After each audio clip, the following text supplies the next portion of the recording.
Ndatozonana Tanaka kuti makauya ka. Okay. Ndatoona zvangu tiri papa ndikatongoti muri sese. Hako kubvira paipeka patakatama paiko takazombodzoka ere. Muna mbodzoka. Ndati arega ndinowaona. Murume anga nerudo uyu. Handitika. Aiwa, ndinokutenda shamwari. Enda kusarodzwa zvenyu. Ayo mamuri pamberi. Hakuna kudaro. Unonga wakuda kuzondipembedzawo zvisina nebasa rese apa. Chinzwa zvawakuda kutaura. Unopenga ere? Ayo, pepe makawanana namaidhezi zvenyu.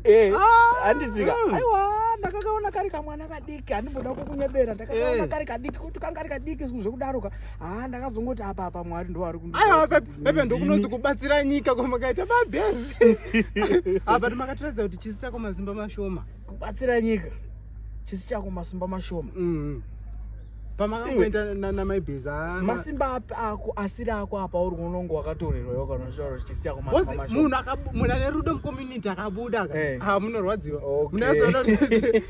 Hazvisi zvedu zvini. Unofundutsa vanhu ka unofundutsa vanhu nin'ina. Aiwa, rungori rudo rwanga ruri pakati pavo neni kungoti ndosaka takasangana nekuti rwaiva ruri rwanga rwakawanda ruri rudo chaizvo. Maibhezi.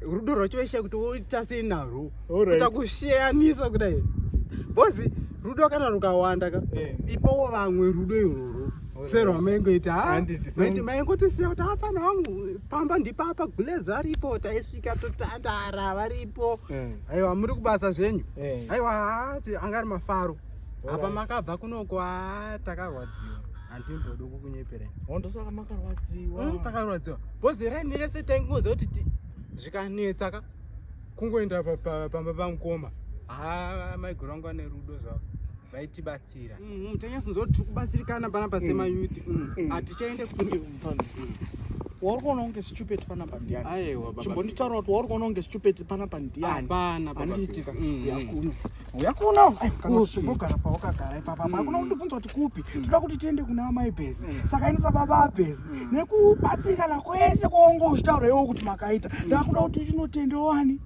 amaibhezi uchinotaura nemazita acho ese awaitaura kuti zoni mustreet maibatsirikana inini sababa abhezi ndakutangira panapa handiitika yakuno